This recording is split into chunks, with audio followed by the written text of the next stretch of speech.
Sure. I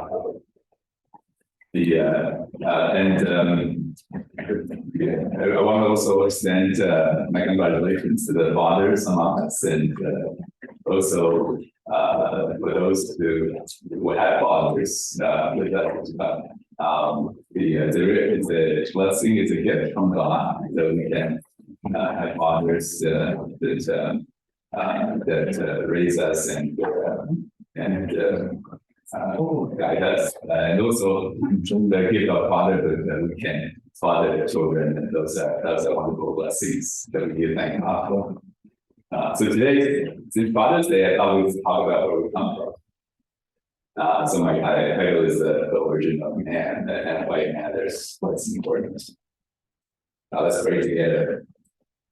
Dear Father, we're so grateful for this day that we can gather and worship you as a family, looking up on you as our Heavenly Father. Thank you for the blessing of our own families, that we have fathers and mothers, and that we can have our own children. Those are all blessings from you. Lord, help us to be here now to read your word, understand your word, to know what it says, to really apply it to our lives, to know how to be wise in handling the word, so that not only does it help us in our relationship with you to understand you better, but also in reaching out to tell others that they may also call you Father, like Jesus. We pray and thank you in Jesus' name. Amen.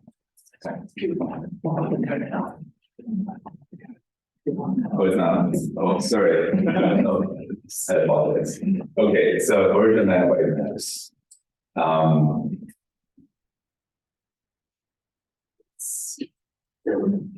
This is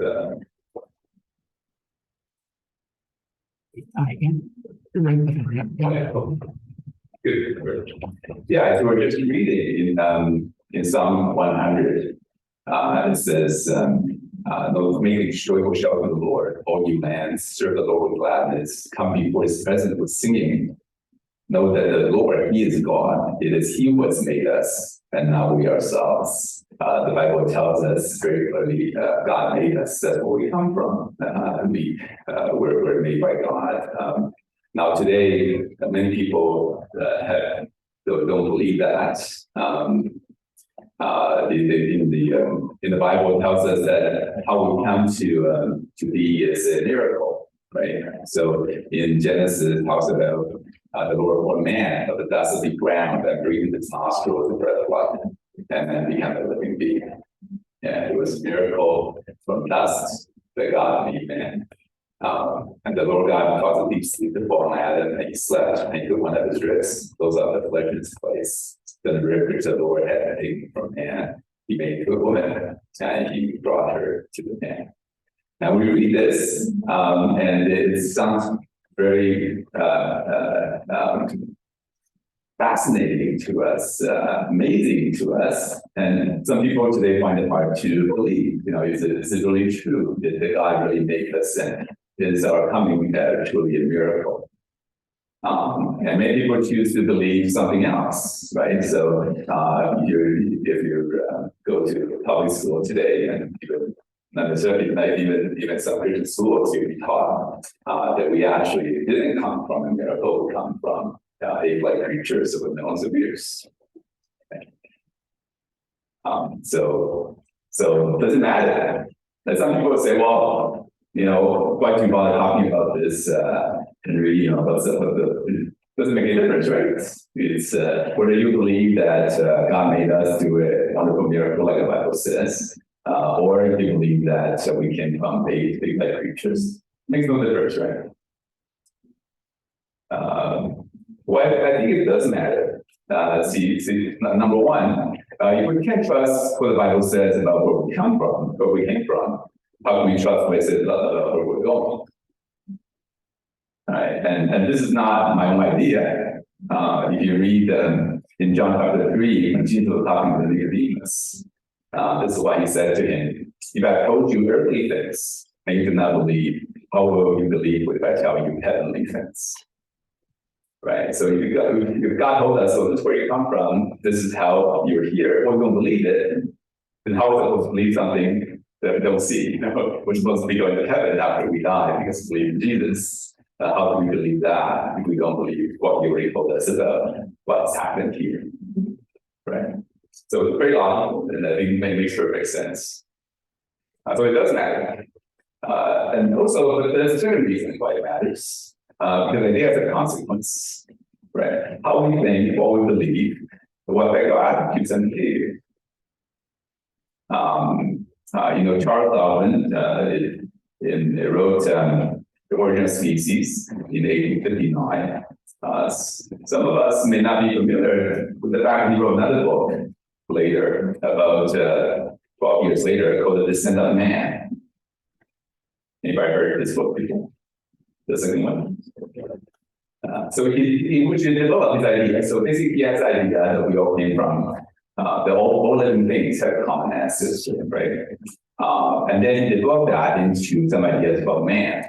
What does that mean about man? Well, this is why he says in The Descent of Man, at some future period, not very distant, not very far away, at some future period, the civilized races of man will almost certainly exterminate and replace the savage races.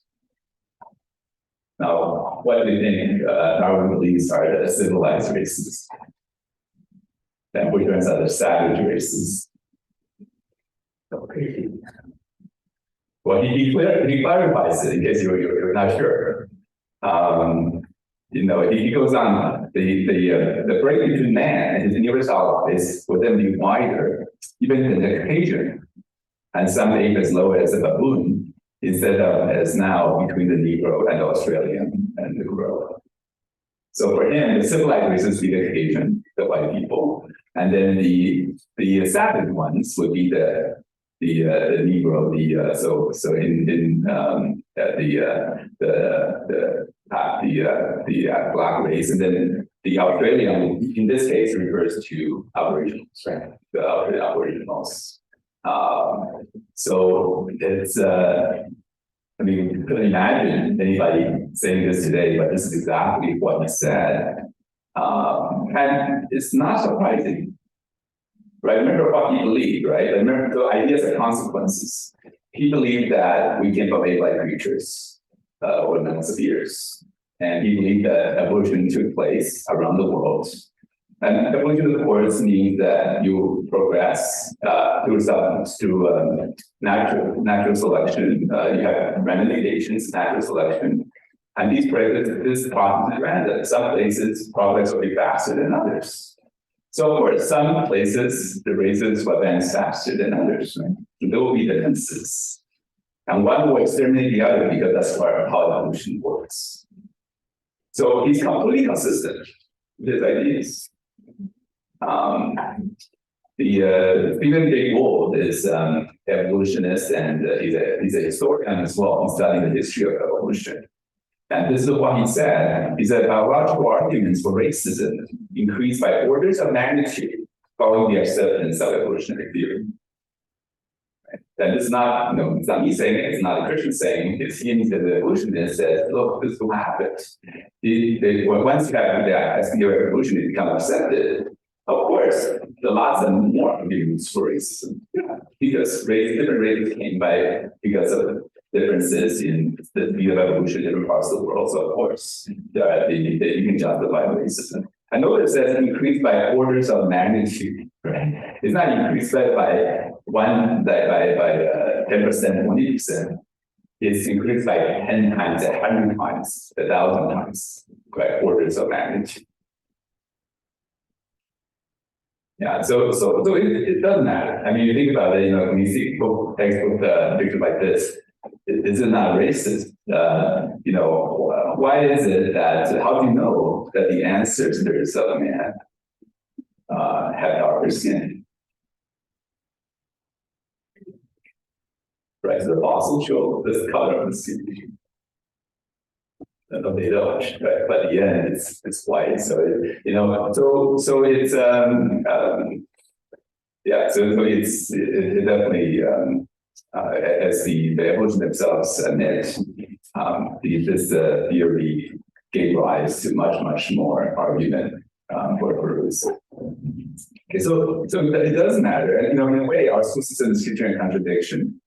You go to high school, your first period, ecobiology, and the biology class teacher says, hey, humans evolved from ape-like creatures over most years. You go to second period history, says, hey, humans evolved from people, don't be racist. Well, hold on a second, you will evolve from ape-like creatures to apes and now relate to the different types of apes. So why is it that human beings are why are we all equal? Some of us are more primitive and some are more advanced than others of the evolution. And we can have to have that, because you have differences. If there are no differences, you can't have evolution, you cannot have competition. Right? If everybody's the same, that there's no evolution, you don't eliminate anything that's less than, right? Okay. So, but is that true? I mean, we can say that maybe we don't like it, we find it distasteful, but is it true? Where's the evidence? Where's the evidence? That's a question that we have to ask, right?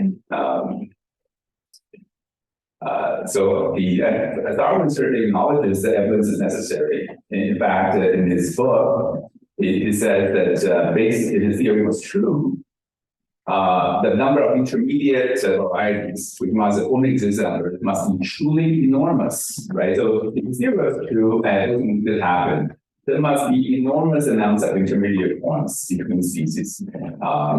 But quite then, is not every geological formation, every stratum force have intermediate lengths. But we don't see them. We don't see these transitions from hominins or ape-like creatures to man. We don't see these transitions from amphibians to reptiles. We don't see them from fish to amphibians. We don't see these transitions.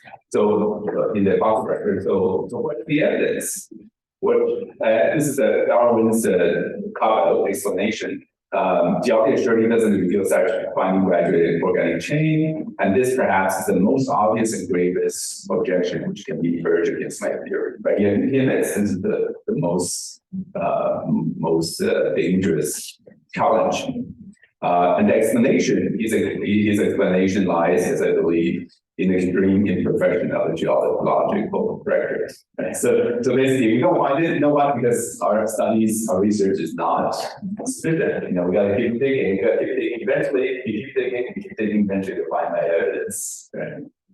So talk about blind faith, right? So it's I don't have the evidence to back up what I believe, but I believe that future people will dig up the evidence. And of course, it didn't happen. People get digging, and there's no evidence. Our species was written in 1859. December was saying that 1871. And time passed all the way to 1912, and still no evidence. There's no evidence in the fossil record of this transition. And people were starting to question and saying, look, we can't find it, so what to do? At this time, though, there was a very important find in England, in Oldham, England.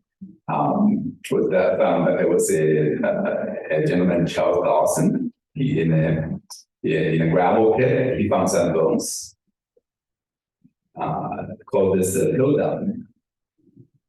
So in it included a jawbone, and it was very ape-like. The jawbone, the anatomy was very ape-like. And then he found the skull, that was very human. Perfect evidence of evolution, right? Now we have an intermediate form. We have a fossil that's happily happy.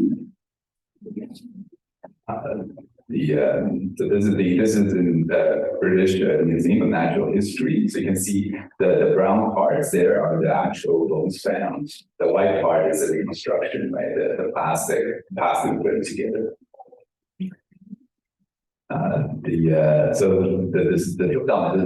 were the pictures found at that time, newspapers. From 1912 all the way to 1953. There were hundreds of papers written about the best evidence for evolution, and many people believe it because of this evidence for more than 40 years. So what happened in 1953? Well, there's some people realized, well, there's something wrong. I want to show you that this is the blow up of the jawbone.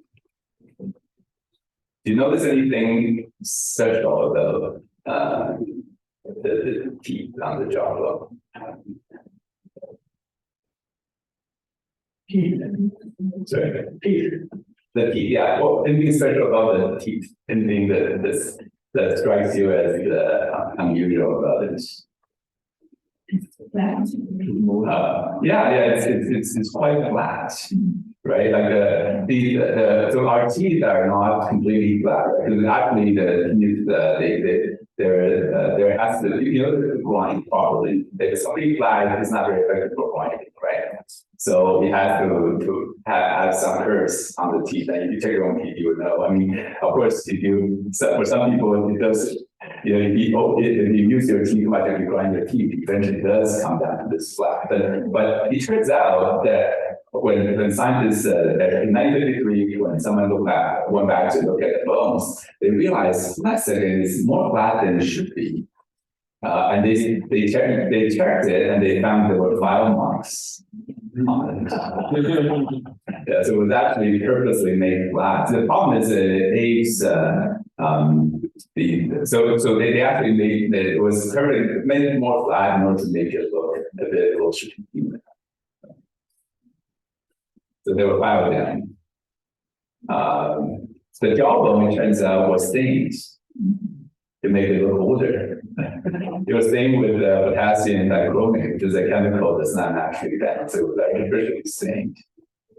The bone was broken there on purpose. Because that was where it articulated with the rest of the skull, right? So if they didn't break that part, then people will realize it didn't fit properly.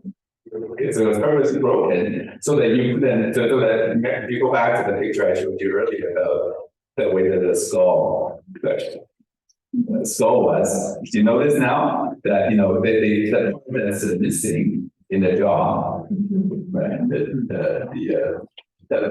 This bone on top there, they purposely broke that because if they didn't break it, people would realize that it didn't fit properly. Yeah, so that. Yeah, so it turns out that it was actually an orangutan jawbone. But the modern orangutan jawbone was the same part, dark part on purpose in order to make it the evolution narrative. The skull is a human skull. So it turns out, in fact, it is not a human ancestor at all. It was a combination of human bones and orangutan jawbone. It was a baby. Yeah, so it was a baby. It was a frog, in fact. Now, let me ask you a question. So, imagine you're a Christian living in 1920 or 1930, right? You got newspapers, you got like hundreds of scientists that have written papers. Newspapers that got those pictures, right? Convincing, you look at those pictures, hey, it looks like human ancestor. And you saw all these scientific papers, lots of scientific papers of them. What would you believe or what would you decide?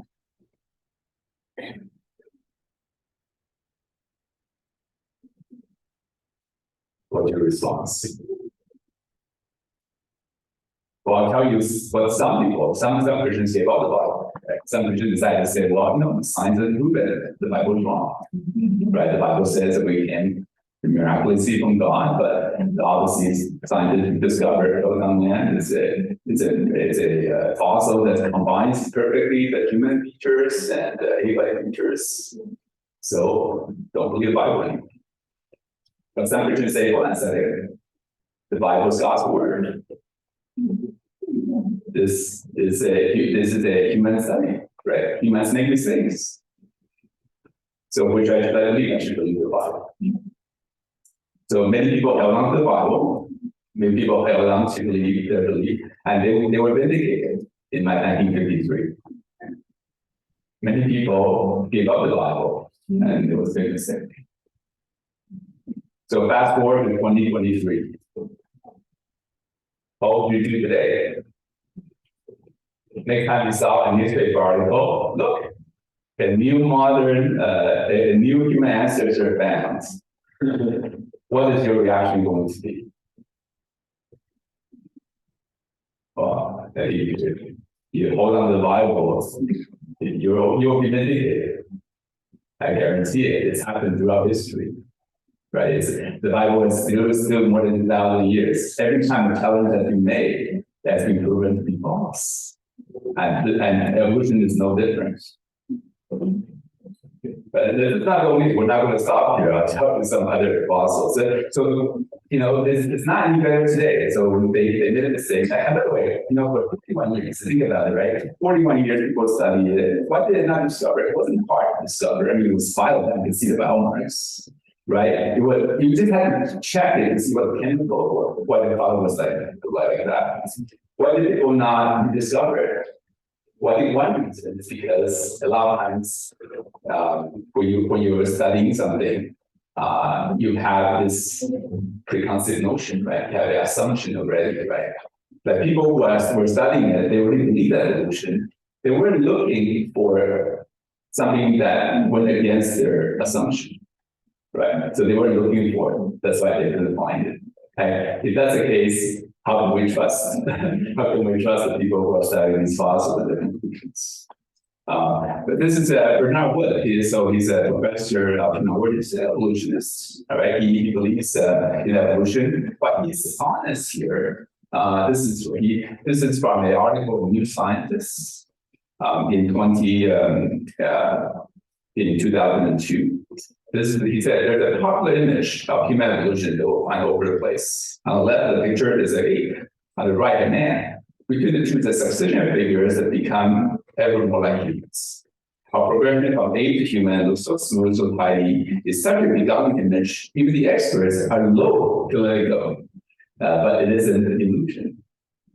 It's not true. He's honest now. He believes evolution. So he's not giving up evolution. But he's honest enough to say, look, even though I believe it, I understand that the picture that we present, the evidence that we're showing people on the textbooks and so on, it's not true. That's not what actually we found. Okay. So when next time you see a picture like that, you have to recognize it is an illusion. Now, this is this is in 2019. He put out a YouTube video, or he was part of the YouTube video titled "The Human Evolution: A Very Short Introduction." Now I can't play the video here, but I'll tell you what he said in the video. This is what he said about the evidence that they collapsed, about what he does in his work on fossils. It's like trying to reconstruct a traffic accident when you have no witnesses, no skid marks, and the only parts, the damaged parts, are tiny bits of scraps. That is unfortunately the business that we're in. So we work on pretty slim pickings in terms of evidence. And we have to guard against the temptation to over-insure. This is a reality. So the picture we see is in the textbooks that, yeah, we know everything, right? We know exactly this is what they look like. They draw very nice lifelike pictures. But the reality is like scraps when you have no witnesses, you have no idea, no skid marks, right? You just see these scraps. So let me give you an example. So let's use it now. Imagine you saw a piece of scrap like this on the ground. What do you think happened to you? What would your guess be about what happened to you? Well, it depends on your assumptions, right? It depends on what you originally, because the evidence is so little. What you thought there was a battle. Well, this will be the leftovers of the battle, right? There was a fight here, there's a battle, there's a leftover of some weapon, If you believe there was an accident, then you believe, yeah, this is leftover from a car, right?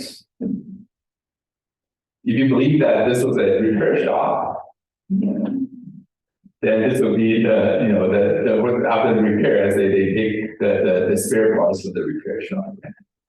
Or if you believe this was a junkyard, then this is where people dump their junk.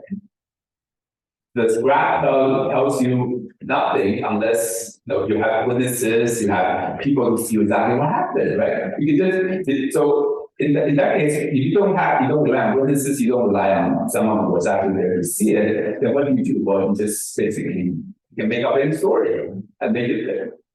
And that's exactly what's happening, right? But at least this gentleman is willing to be honest about it, right? Bernardo, he's a world authority on human origins, but he won't admit that, hey, look, this is the way it is, right? He's willing to admit that this is the quality of their evidence. So this picture is an illusion. Okay, evidence does not show this.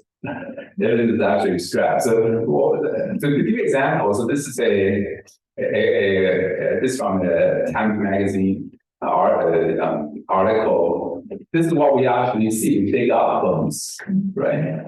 But you have to make assumptions to know what they are. So, for example, here, this bone is called the Ardipithecus ramidus.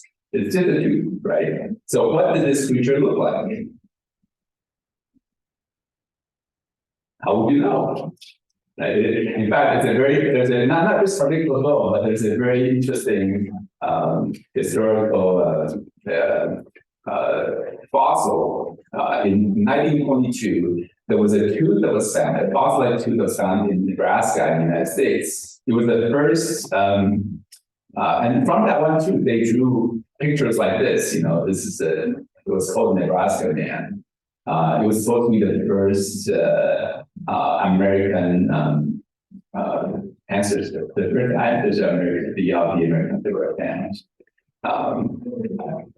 Eventually, they found other bones that were associated with this tooth, and it turns out they thought it was a human ancestor, but it turned out it was a pig.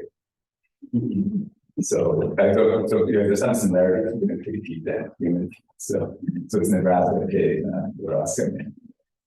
But I mean, this is what can happen, right? It makes an assumption, and so what about this one? This is Ardipithecus afarensis.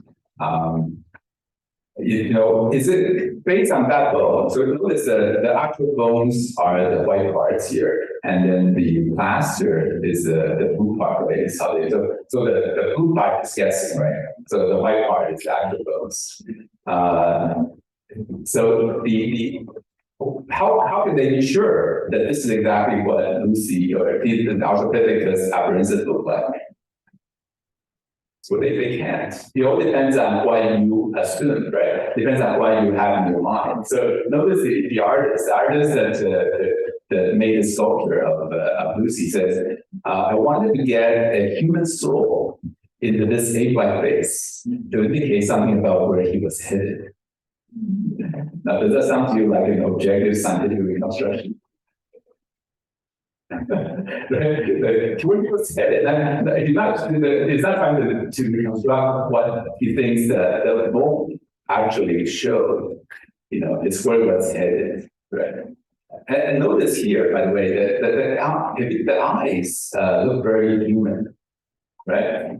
Like a man was looking at you, right? You know why? Because the conjunctiva, is white, right? So humans have whites in the eyes. Apes don't. Now, if you apes, it's all black, right? Now, how do you know? How do you know Lucy had whites in the eyes?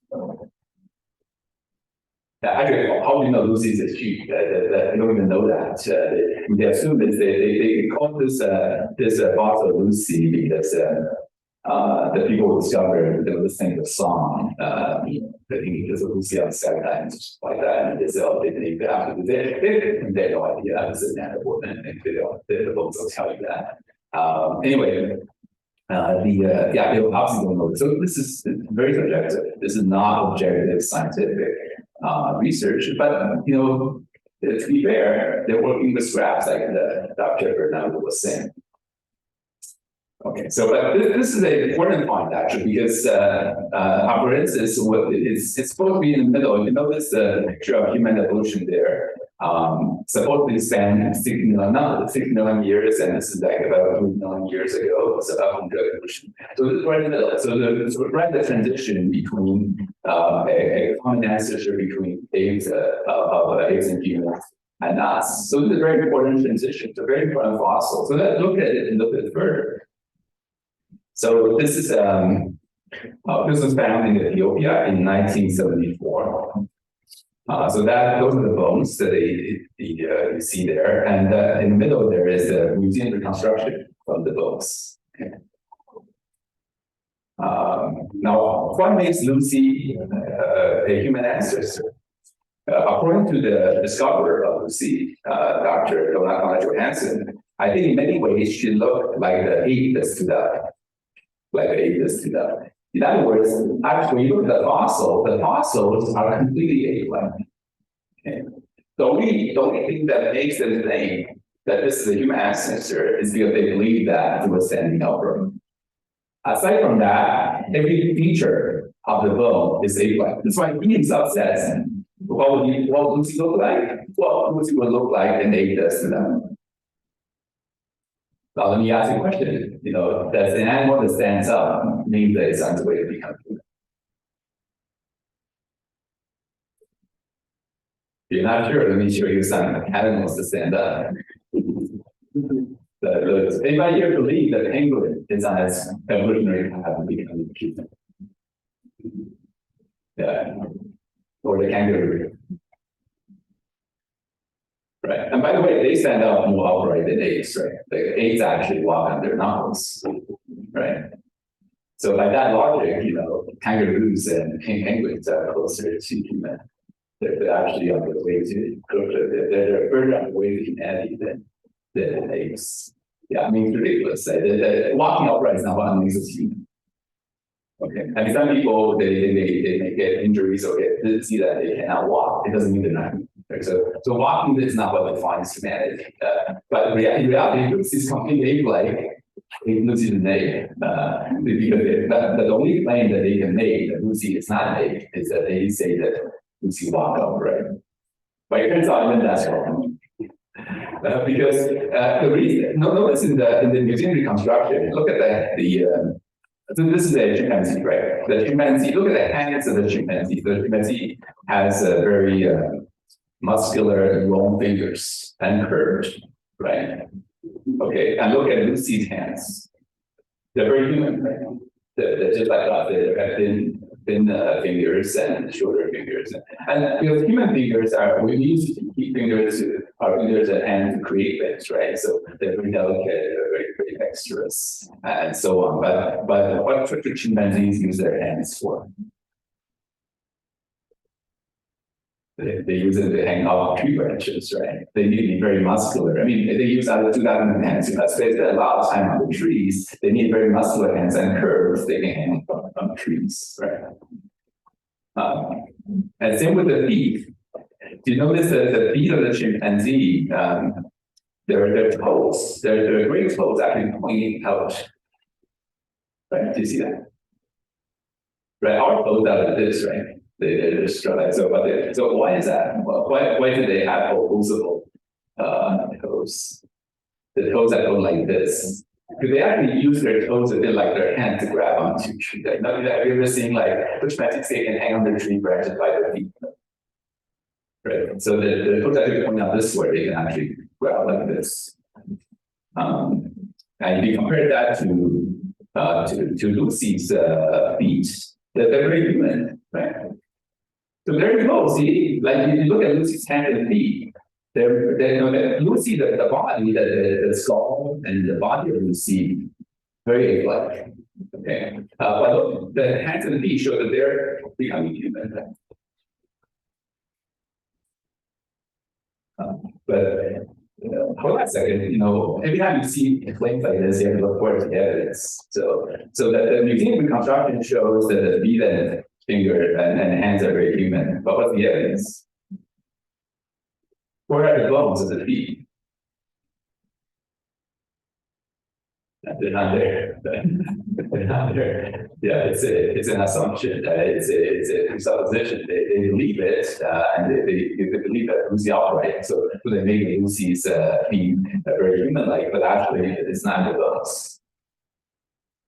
In fact, and even the fingers are very few. The notable bones, the finger bones are very few as well. So in fact, this was 1974, right? So later, there were more bones of Lucy's coming back. So more bones of the same species, Australopithecus. So this was studied down in 1983. So this is a decade later. And what did they find? A summary of the morphologic and functional abilities of the Hadar can possibly be inexorably with image of a suspensory adaptive hand. Surprisingly similar to hands found in the small end of the pygmy chimpanzee common chimpanzee range. It's a hand adapted to suspend, right? It's a hand not like ours, which are used for fine work, like a chimpanzee to hold on to trees. And notice what the author says, surprisingly similar to the chimpanzees. Now, why is it surprising? I mean, Lucy's skull looks alike, the whole body looks alike. Why is it surprising that the hands would also be alike? It's only surprising because they need Lucy to be a human ancestor. So that's why it's surprising. But you hear a question, not surprising at all. Lucy is late. Right. The notion that apparatus of Lucy was an exceptionally strong walker is untenable. No, it doesn't walk. So remember, it's already ape-like and get right away, right? The only thing that rescues it to become a human ancestor is it walks, but it doesn't even walk. There's no evidence that any extant primate has long, curved, heavy muscle hands and feet for the other purpose. For the purpose other than to lead the hands of a full arboreal life. Right. So it has muscular long fingers and toes because it lives on trees. It's not a human ancestor, it's just nature. Some other studies were interesting. This was done in 1994. So another decade later, Australopithecus, they resemble those of extant great apes in terms of their inner ear structure. So inner ears in form of balance, right? So because they don't walk upright, notice they walk on their knuckles, right? They're kind of hunched over. So the apes are like that. And it turns out that Lucy has very similar inner ear structure, which means that Lucy also walk hunched like that, right? So in other words, Lucy is designed to walk like an ape. This is an ape. Fast forward to year 2000.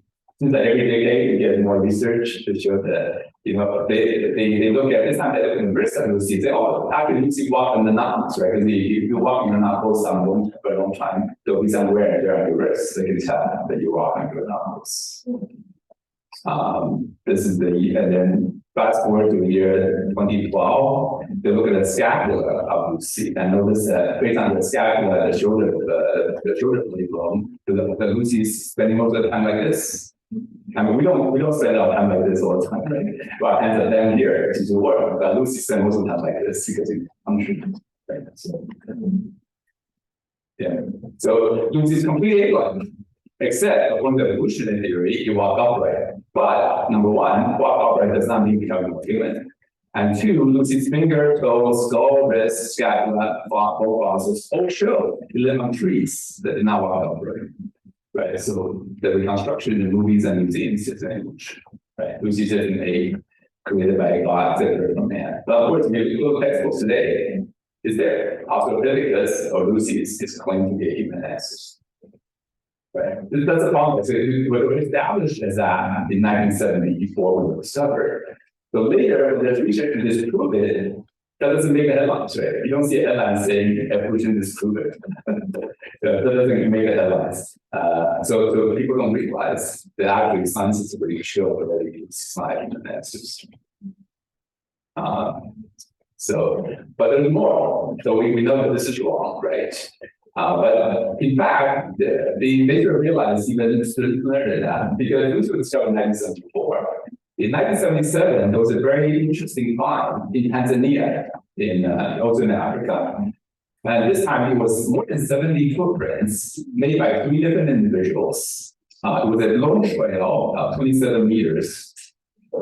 And the interesting thing is the nature of the footprint. So it looks like this. Now, who made the footprints? So I showed you some feet on the pictures of feet of chimpanzees, gorillas, orangutans, versus human. So who made that footprint? What do you guys think?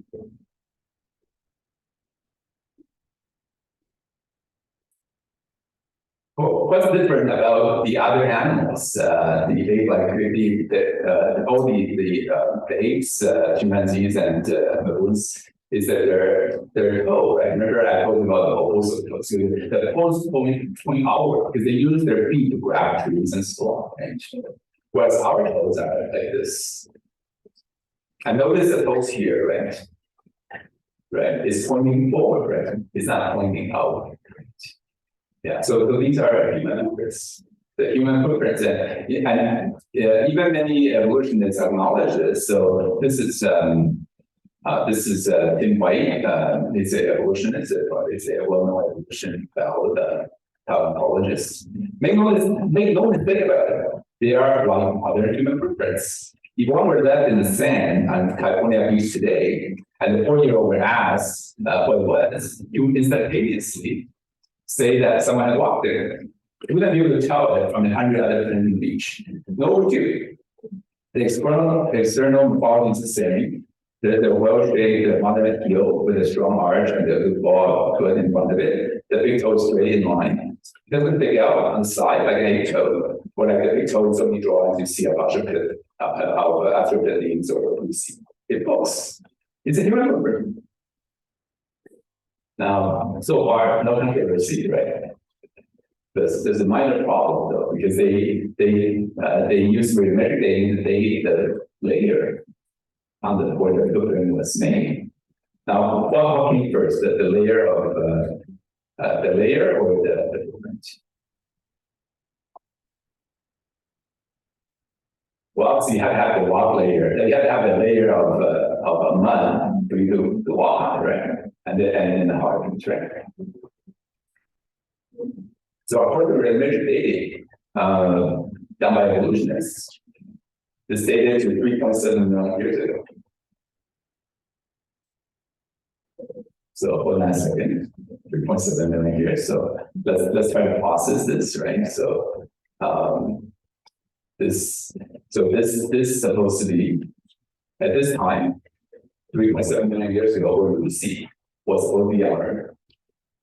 You have modern human footprints, which means that Lucy and the modern humans exist at the same time, which means Lucy cannot be a human.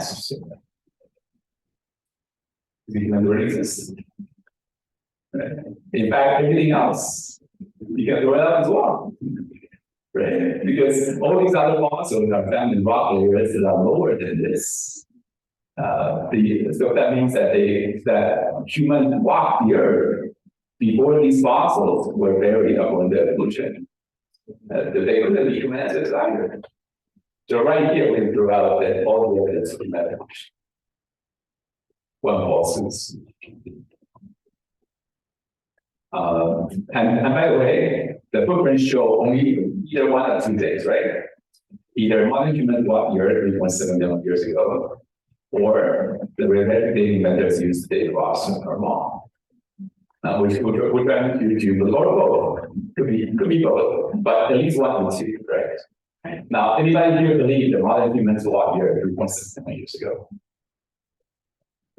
Do you believe it? Is it true? Modern humans. Oh, there's ancient people.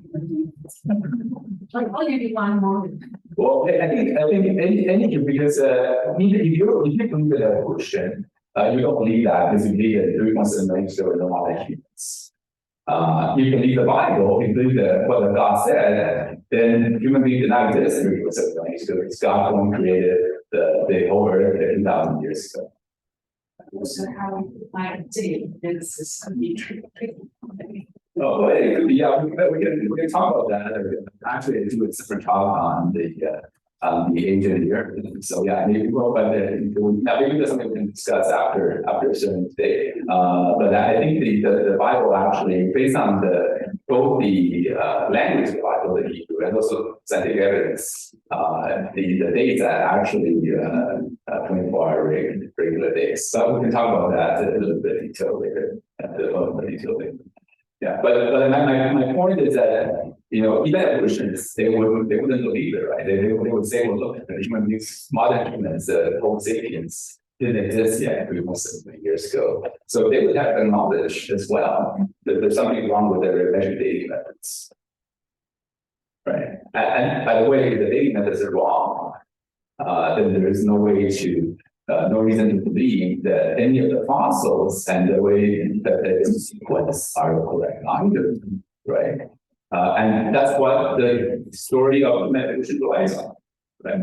And so so therefore, the dating methods are wrong, the entire story of evolution is wrong as well, right? Because the way they establish this sequence is by relativity, right? They have to date, Australopithecus to be earlier than Homo erectus and Neanderthal than us. And if that dating is wrong, because the modern humans did not walk here 3.7 million years ago, then the entire story is wrong. So that's based on that. But so we know that this is all wrong, but still, I mean, it'd be nice to know. What are they anyway? Even if they're not evidence of evolution, what are Homo erectus or Neanderthal? Because some people ask the question, right? And that's very we should be able to give an answer. So what are these fossils then? Okay, if they're not evidence of evolution, what are they? So this is a reconstruction of Homo erectus, or also known as sleeping man. So if you this is if you study that in China or in Asia, you will see that you see this in textbooks, right? The base, yeah, it's the fossils that are found in Beijing, China. So it's a type of Homo erectus. It's an example of Homo erectus. And then the other one's reconstruction of Neanderthal. So what are these? Okay, so let me borrow something from this is Christian Scientific Bell. He gave a presentation, and he asked a question. I'm sorry, I forgot that we can't play. So, but anyway, are these related? Are these two bones? These two creatures related?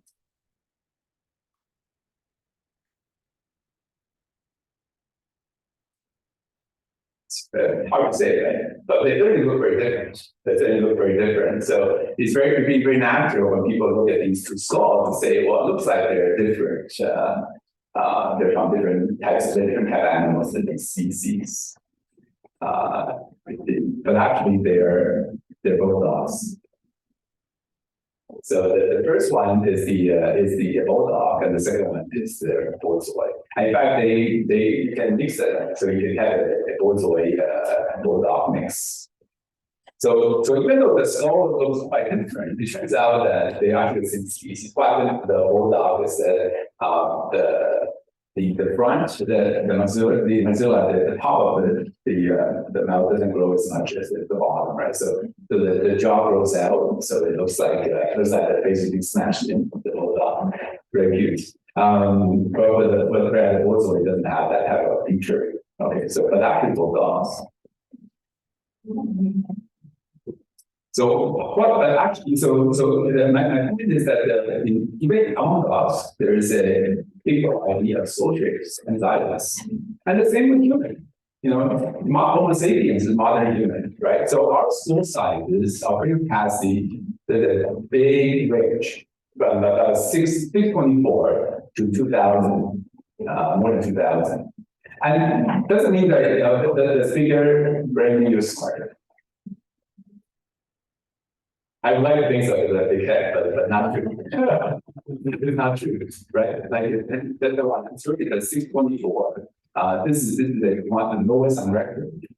He's a normal, like very intelligent And there are some people where like 7, which is a condition where make your brain smaller, even smaller than that. But this time someone with a normal functioning brain, it can be as small as 0.4 centimeters. So the big range, Shaq is a big head. Stephen Hawking, he's a physicist, a famous physicist, has a quite small, so smarter. But Shaq's pretty smart too. Don't look out. But I mean, it doesn't mean that you have there's a big range of brain size. In fact, if you want to go more extreme, at one point in Inner Mongolia, in China's Inner Mongolia, they had the world's tallest and shortest men. I think one of them has passed away, or I think so. The record is changed, but. So one of them, the Boston Children, is more than 236 centimeters tall, and looking being is 74 centimeters. And you look at their skull, right? So if you look at you can put the being's entire head inside the skull, inside the skull of Boston Children, right? But they're both intelligent, normal human beings, right? And notice that the skull shapes are different, actually the sizes, right? Because looking being that it's more like a round, right? Like a round skull. But Boston Children has a very long face, right? Very long, squarish. Can you imagine? Let's say that they died and their bones were fossilized, and somebody came like a 1,000 years later, dig out these bones. Oh, look, different species, right? Come on, you got this like these smaller creatures, they do natural selection, they gain more size, more intelligence, and we get these big giant people, and this revolution, right? Not completely wrong. So there's a big variety, right, among human beings. So what about here? What about these two? Are these two human? Obviously, right? They're both human, right? Even though their skulls made very different. Now, what about these two? The difference is actually much less.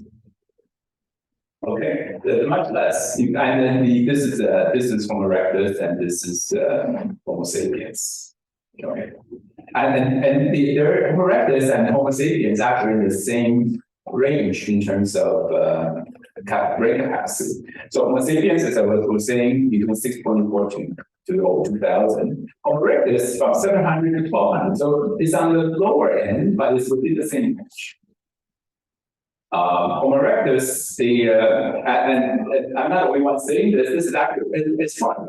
There's 1963. This is there from 1963. At that time, Peking man went by an older name called Sinanthropus. So this was a paper in Science. So one of the most prestigious scientific journals. As far as this is what some of the scientists said. When we consider the vast differences that exist between remote groups such as Eskimos and Bushmen, who are known to belong within the same single species of Homo sapiens, it seems justifiable to conclude that Sinanthropus or Peking man belongs to this same diverse species. Just a human. That among humans, this background is used the word Eskimo. Now people will say, yes, you know it.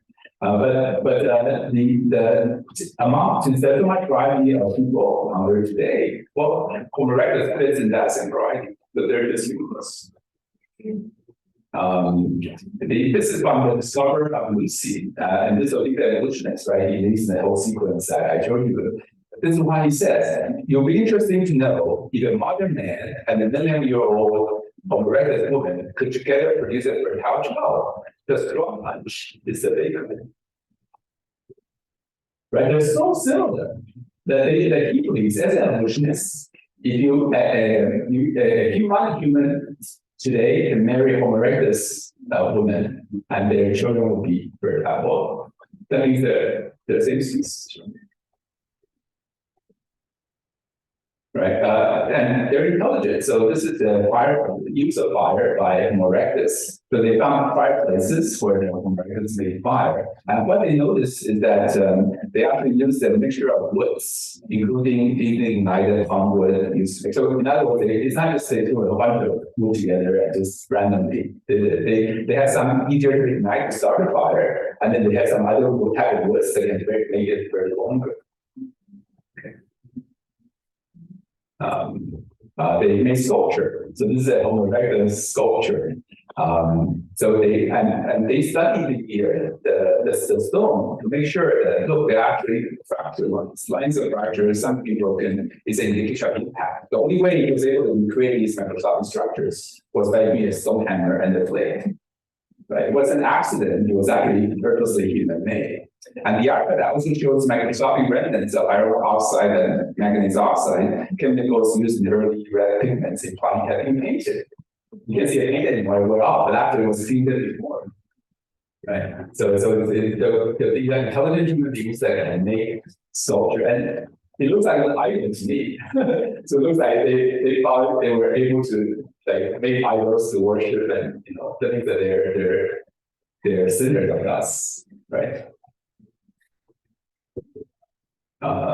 This is a more typical tool made by Homo erectus, the hand axe. It's called a hand axe, hand axe. So it's absolutely a Homo erectus. We found so many places where they found the bones of Homo erectus. Now, how do you use this hand axe? How do you use this tool?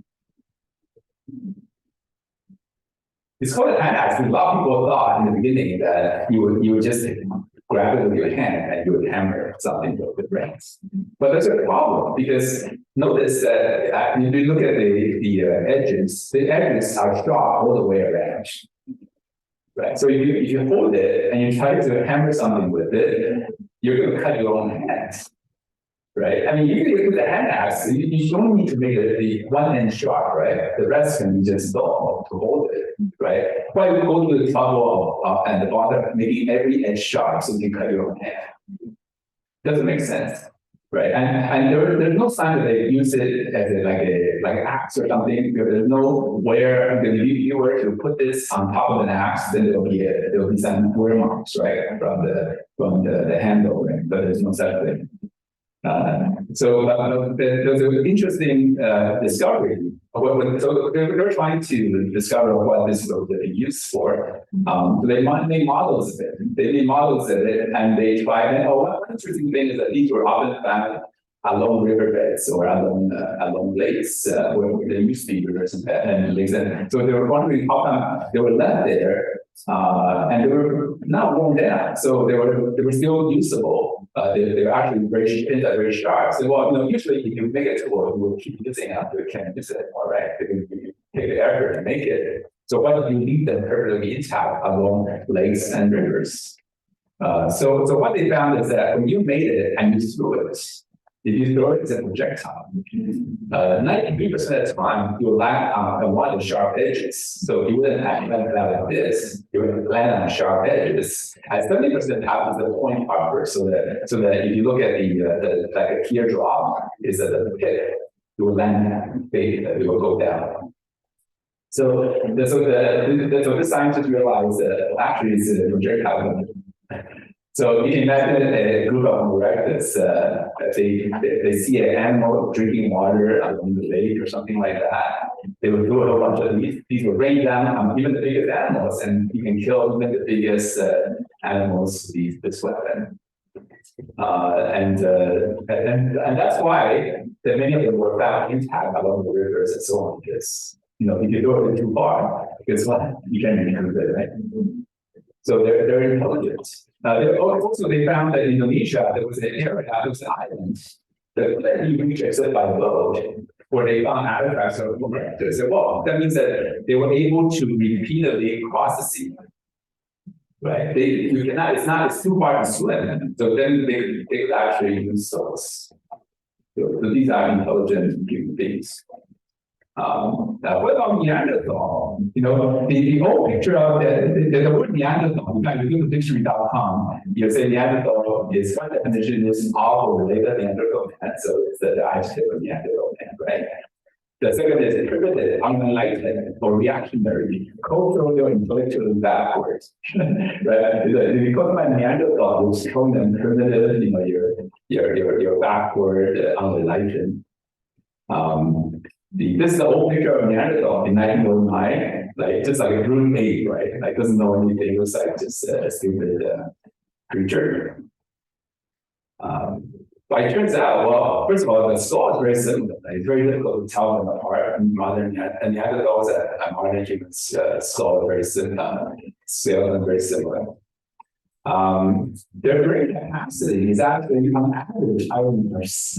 The Neanderthal brain capacity is about 400 to 1750. So on average, if you look at the average, it's actually higher than ours. And their tools are just, they may be equal quality of tools as modern humans. They're spears. No, it used to be that they thought Neanderthals were brutes. So they would use spears just as a melee weapon, right? That is like a hand on combat. But it turns out that the spears were projectile weapons as well. And they realized that they actually manufactured these spears. These spears take time and skill. And the end, they were purposeful in which end of the spear was the pointy one. They would use the heavier part of wood. So the wood that's close to the base of the trunk is heavier, harder, right? So they would use that end to be the tip. Right. And also, they will make sure the center of gravity is right. Right. They'll make sure that the arrow here. So the center of gravity will be 1/3 away from the tip, which is exactly the same as modern spears. So it showed they had intelligence. It was a depth of planning, sophistication, design, and patience in carving the wood, all of which had been attributed only to modern humans before. But now we know that Neanderthals were doing that as well. They look at the kingdom of Neanderthals and they found that they had a variety of diets. So they cooked different types of starches. They can tell by the remains on their teeth that just like we go dental cleaning, your teeth, the dentist knows something eating. So these scientists, they look at the teeth of Neanderthal, they know that they actually cook their grains and so on. Recently, this from this year, they found the Neanderthals ate crab. And they found these in Portugal. If you look at the bottom, you see like these vertical marks, right? When we look at the crab claws, right? And you have to get a meat out, right? So you have to break them along longitudinally. So they actually broke the crab claw longitudinally to get the meat out. And also some of these were black-tinged on top here. Sorry, I pressed the wrong button. So they studied these and they found that they had to be heated. They had to be I thought it was really laser, but I pressed it wrong. I'll stop pressing that wrong. Sorry. So they actually found that the black burns and shells indicated that they were cooked to a temperature of 300 to 500 degrees Celsius. Right. So apparently they were quite connoisseurs and they made sure they cooked the right temperature and they ate. So the product day today is a movie crab piece. Good combination. They had art. So these are Neanderthal art. They painted, perforated marine shells as decorations. They have music. So this is a Neanderthal food made from animal from Cape Bear bone. And they have the same kind of musical the notes based on the distance in the whole. They can tell that actually the essence of music. I know nothing about music, but so I can tell you more detail than that. But they tell me that it's similar to our modern. And last but not least, they actually found some DNA sequences of Neanderthals, and they found, oh, guess what? Neanderthals intermarried with humans. So in a way, Neanderthals haven't become sick because some of us have Neanderthal genes. So yeah. So in conclusion, there's no evidence, right? If you look at all the fossils, actually there is no and there's no in between. There's no ape-like conditioning coming. What do we find in the fossil record? We find ape-like apes like Lucy. We find humans like Erectus and Neanderthal. There's no in between. So what we should have to do is that they have to make some humans more ape-like to try to fill the middle, and make some apes more human to try to fill the middle. But actually, none of it works. Okay, so there is no evidence. The Bible's right? This God made us. And so let's apply what we learned today, right? So number one, we can trust in God's word, and we should adapt the world, the biblical. Okay? So that means that when we read the Bible and it says God created and it's a miracle, do you believe it? Yeah, it was a miracle. It wasn't through a process of evolution that God made us. It's God made Adam from dust. God made Eve from the bone of Adam. It was a miracle. And listen here, we can believe it. Some other things, if you read in Genesis, you read something like this, right? You read about Cain's family, and Cain was wife, and she conceived and bore Enoch, and he built a city. So Cain is only the second generation, right? The second generation of human built a city. So if you go to archaeology, if you go to our anthropology class, they're not going to tell you that, right? They're going to say that humans started out as nomads, and over a period of time they started to settle down. They developed agriculture. Is that true? No. Right. We trust what the Bible teaches. In the very beginning, man from the very beginning was important. Right? I noticed later it talks about some of the descendants of Cain, right? Dor and Pence and Haggai song. They played a part in flute, right? Music developed from very beginning. Right? And they craftsmen of bronze and iron. So it's not true that humans in the beginning were not smart enough to use metal. Right, from very beginning, humans had because God made Adam and Eve intelligent, right? Their descendants were already intelligent. So we have to switch our way of thinking, right? Much of our thinking has been contaminated by the theory of evolution, right? So we have our idea of human history, our idea of how human beings are life has been changed. But we have to go back to the biblical worldview. And the Bible starts for God was there in the beginning. God is a witness to everything that happened. We can trust Him more than any other human theory. That means that we can trust Jesus from the beginning to the end, right? When Jesus says, "I'm the resurrection of life, he who believes in me, though he may die, shall live. And whoever lives and believes in me shall never die." Do you believe this? Remember, do you believe that when you die, if you believe that Jesus died for your sins, that you will go to heaven? Yeah, we can believe that. Why? Because everything in the Bible, everything is true. Right? So every word that is, if you start doubting some parts of it, that's not affect your belief in the rest of it. Right? But we can believe the Bible from beginning to the end. So that's why I spent the time. I know thank you for bearing with me. I know it's a long talk today, but I think I want to spend the time because I think it's important for us to make sure we believe everything, every word in the Bible.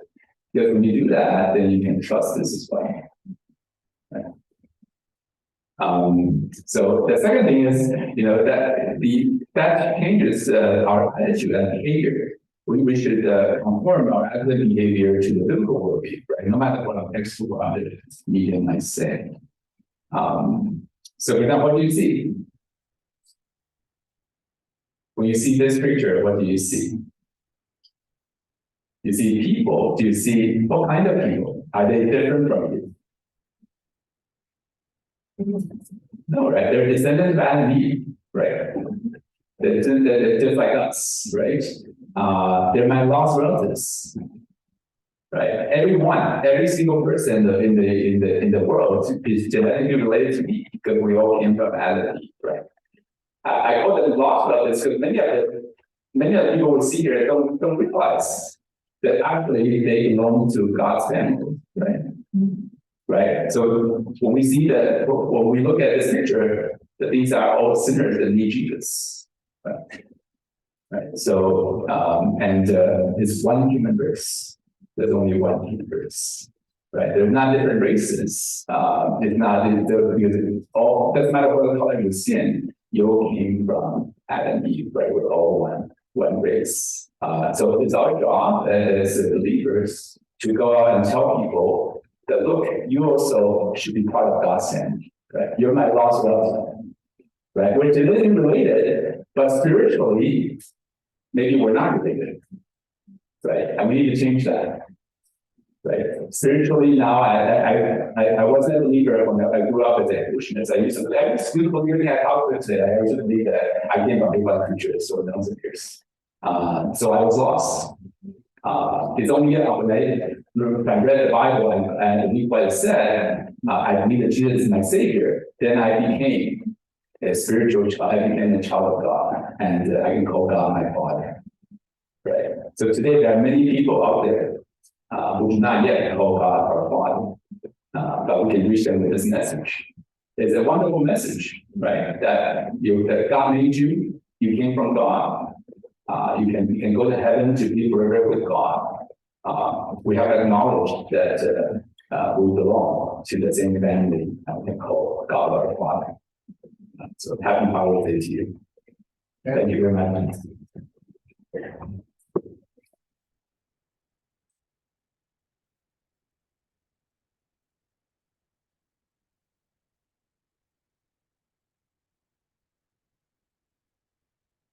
Oh, this is the last one, sir. That's okay. Oh, okay. Thank you, Henry. I think, Dr. Hall, every time he came here, always fascinating, some evidence, not only today's archaeological evidence, right? So something you feel some